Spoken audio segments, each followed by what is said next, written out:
राहुल देव जी। Sir, Harshvardhan जी आ रहा हूं। देखिए सब कुछ वैसा ही होता जैसा अभी बताया जा रहा है। और ये ब्रह्म वाक्य सुनकर मैं समझता हूँ कि भारतीय जनता पार्टी के सभी लोगों को बहुत सांत्वना मिलेगी। तो फिर हम ये बहस ही बेकार कर रहे हैं, ये पूरी चर्चा बेकार है, क्योंकि कुछ है ही नहीं कहीं। तो ये एक भूमिका ली जा सकती है, लेकिन हम जानते हैं कि और राजनीति से थोड़ा बहुत परिचित भी बच्चा भी समझ रहा है कि उत्तर प्रदेश में जिस तरह की हार हुई है उसके बाद हलचल स्वाभाविक है, लोगों में विचलन स्वाभाविक है, आरोप प्रत्यारोप चाहे वो कमरे के अंदर लगाए जाएं या बाहर लगाए जाएं वो होंगे, स्वाभाविक है। जब हार के कारणों की खोज की जा रही है तो फिर उनका उल्लेख भी कहीं ना कहीं बाहर आएगा। और जब एक बार कारण खोजे जाते हैं तो वहीं चर्चा रुकती नहीं है, मंथन आगे भी जाता है कि भाई उसके लिए जिम्मेदार कौन है। तो कुछ प्रवृत्तियां, कुछ फैक्टर्स जिम्मेदार, परिस्थितियां जिम्मेदार होती हैं, कुछ व्यक्ति जिम्मेदार होते हैं।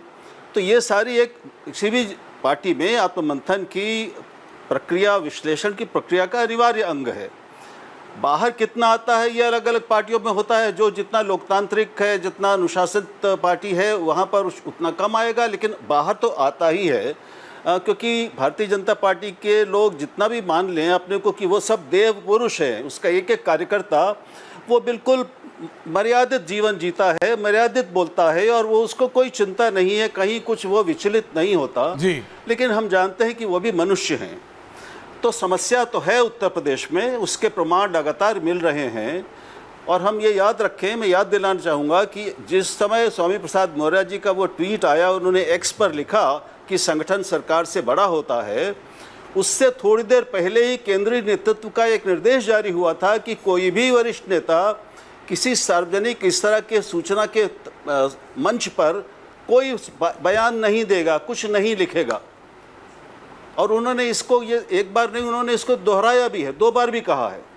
तो इस पर अटकलें लगना स्वाभाविक है। और जिस तरह की हलचल हुई है, भूपेंद्र चौधरी का आके प्रधानमंत्री से मिलना, नड्डा जी से मिलना, नड्डा जी और बाकी लोगों में स्वामी प्रसाद मौर्य में बातचीत होना, और भी कई तरह की बैठकें चल रही हैं और अभी और चलेंगी।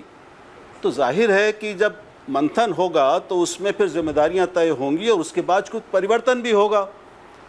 ये तो नहीं हो सकता कि इतनी बड़ी हार हो गई उसके बाद भी कुछ उत्तर। एक सवाल राहुल जी, उससे पहले कि मैं हर्षवर्धन जी और भाटी जी का फोन जुड़ गया, मैं आपसे पूछ रहा हूं sir, as a neutral analyst, क्योंकि आप संघ को भी उतनी करीब से समझते हैं और एंड यू आर बीइंग, आप मतलब you are a critic to both.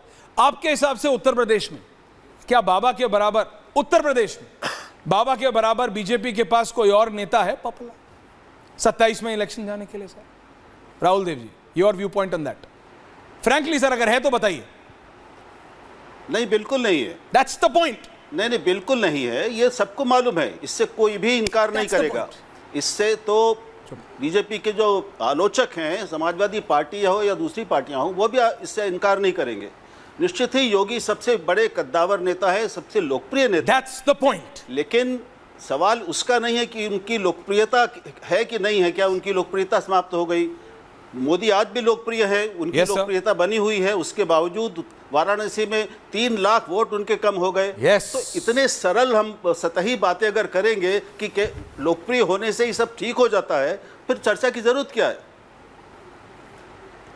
नहीं, आपका पॉइंट है, भाटी जी भी जुड़ गए, लेकिन मैं हर्षवर्धन जी का पॉइंट, हर्षवर्धन जी, बीजेपी को आत्ममंथन तो करने की जरूरत है। जैसे मैंने कहा, प्रधानमंत्री की मार्जिन जो राहुल जी ने भी दोहराया कम हुई है, थोड़ी सी आवाज और बढ़ा। समाजवादी पार्टी ज्यादा लोकसभा सीटें जीत के लाई है बीजेपी से। बीजेपी कहां 80%, 90%, 95%, 100% की बात कर रही थी। तो चिंता की जरूरत है, लेकिन अगर आपस में लड़ेंगे तो ये तो विपक्ष को फायदा पहुंचाएंगे। और ये बात केशव प्रसाद मौर्य से ज्यादा कोई नहीं जानता, फिर भी हो रहा। हर्षवर्धन जी, आपका ऑडियो सर। मेरी आवाज आ रही है सर? प्लीज बोलिए। हाँ, मैं कह रहा हूँ केशव प्रसाद मौर्य भी राजनीति में है, उनकी भी इच्छा, आकांक्षा, महत्वाकांक्षा होती है।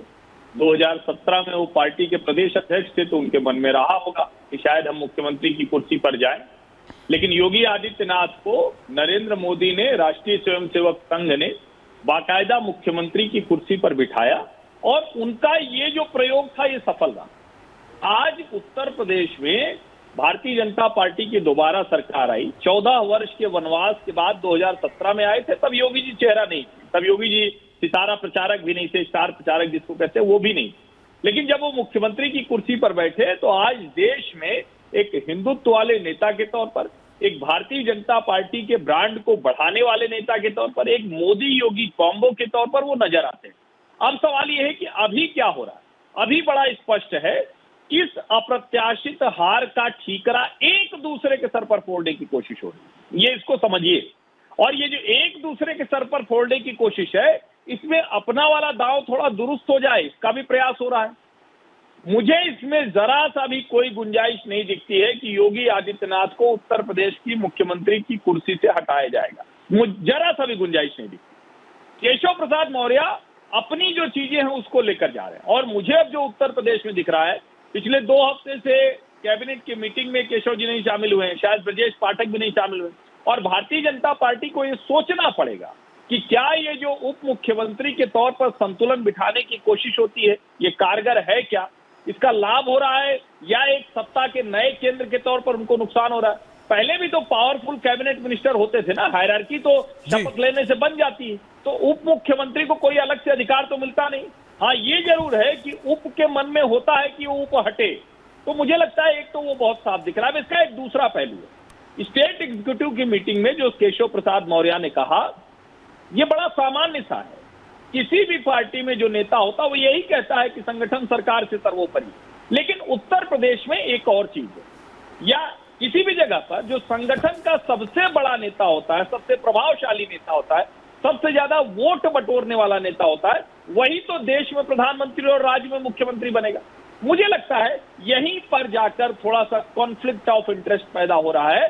भारतीय जनता पार्टी को इसको समझना पड़ेगा, ये सामान्य घटनाक्रम नहीं है। अभी जो 10 सीटों के विधानसभा के उपचुनाव हैं, उसमें मुझे केशव प्रसाद मौर्य का नाम नहीं दिखा। उन 10 सीटों में क्या केशव मौर्य की भूमिका नहीं है? और अगर ये है और योगी आदित्यनाथ और केशव प्रसाद मौर्य एक साथ नहीं चल सकते हैं, तो नरेंद्र मोदी को नया रास्ता खोजना पड़ेगा। नहीं खोजेंगे तो मुश्किल बढ़ेगी, और विपक्ष तो निश्चित तौर पर नहीं, पर ये तो बहुत पहले से पता है हर्षवर्धन जी, ये तो बहुत पहले से पता है। नहीं तो 24 के इलेक्शन से पहले अखिलेश यादव एक मीडिया इंटरव्यू में थोड़ी बोल देते, राहुल देव जी, ओमकारेश्वर जी साहब, भाटी जी आ रहा हूं, अखिलेश यादव ने तो एक मीडिया इंटरव्यू में बोल दिया था कि 100 विधायक ले आओ, सपोर्ट कर दूंगा, बिहार में हुआ है मेरे यहां भी कर दो। अब ये तो Keshav Prasad Maurya and Baba don't go hand in hand, ये तो सर सबको पता है।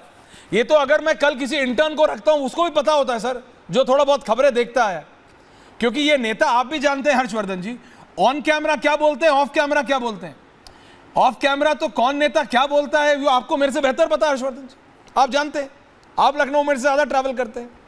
ओमकारेश्वर जी, आपको पता है exactly there are off camera तो नो होल्ड्स बार्ड है दर्शकों, नो होल्ड्स बार्ड।